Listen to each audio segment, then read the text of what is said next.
All right, everybody, welcome back. We are at the Cummins again because we have a problem with the turbo.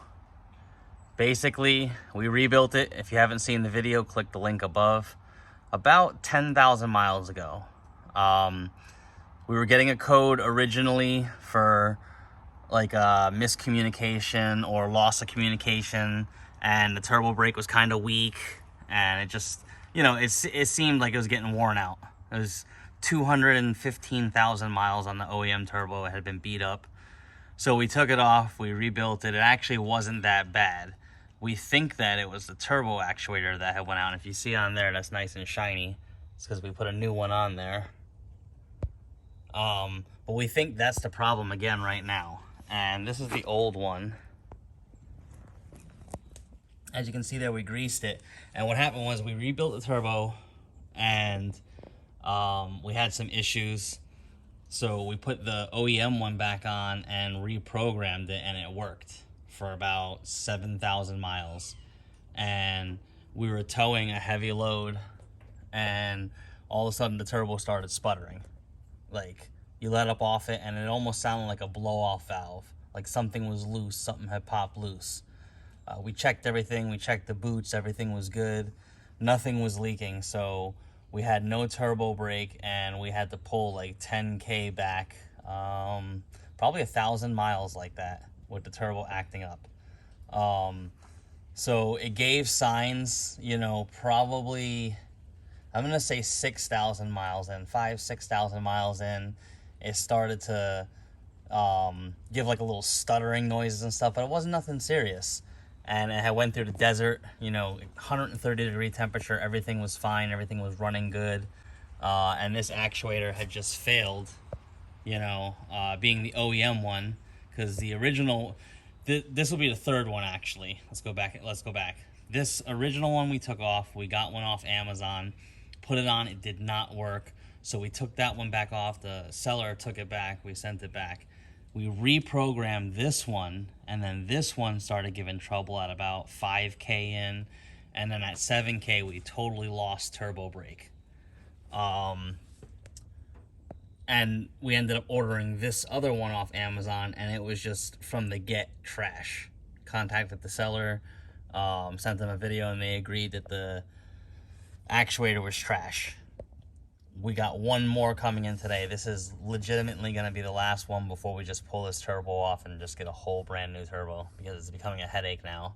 So we're going to get this thing in the air, and we're going to try and get this thing swapped out, reprogrammed, and hopefully it works.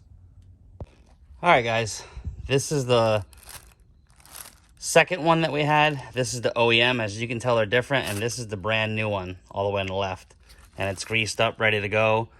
They said you do not have to reset the selector arm, but you really do need to make sure that the arm moves freely. And this is the OEM one that lasted about 250,000 miles.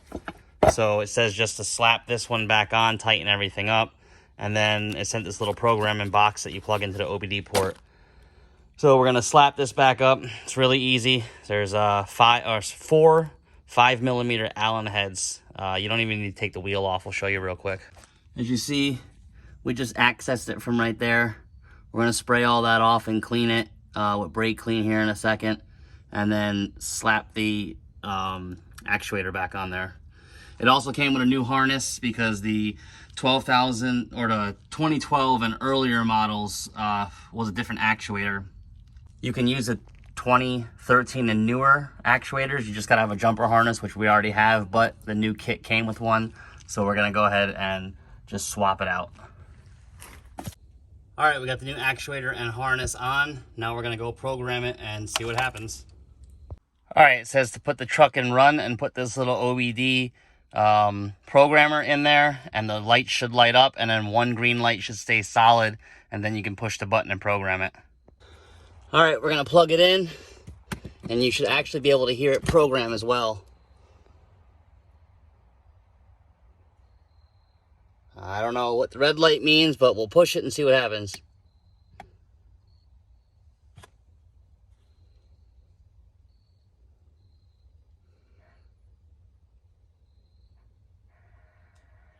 Hear something moving in there.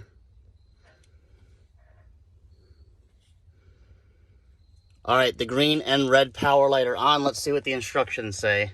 All right, it says calibration successful if the calibration light is steady. If it fails, the calibration light will be on steadily. So I'm not sure what that means, but... All right, so if I read the instructions right and watched the video, the bottom red light is the power light that always stays on. The middle green light is your calibration light that will flash and stays steady green if the calibration passes with the power light on. So that means that everything passed. And the top light should be another red LED stating that it did not pass, it failed. So we're going to take it apart, or take the OBD plug out, put everything back together and fill it with coolant and go test drive it. All right, I'm pretty sure the turbo brake is working now because we got the infamous vacuum cleaner back when it's cold and you turn the turbo brake on. It's basically a warm-up mode, if you can hear that. And that goes away when it's warmed up. So we're gonna take it for a quick drive and check everything out. All right, we got the turbo brake on. Truck is warmed up. If you remember, at full throttle, it would just sputter and stall out. So we're gonna hit it and see where it's at. And we're at 32, 33 pounds of boost, 34 pounds. And it does phenomenal. And you can hear that turbo brake. It's kicking hard. So yeah, we definitely fixed it. It's riding good. We'll get back to the garage and we'll close out this video. All right, that ended up fixing it. We have full turbo brake back and full boost. So we will update you guys if anything changed. So I guess that proves that the turbo rebuild video worked because we've got 10K on the rebuild, no issues. The only problem was the actuator, the OEM one went out, replaced it with an Amazon one, and it worked. So hope this helps you guys. Thanks for watching. Please subscribe.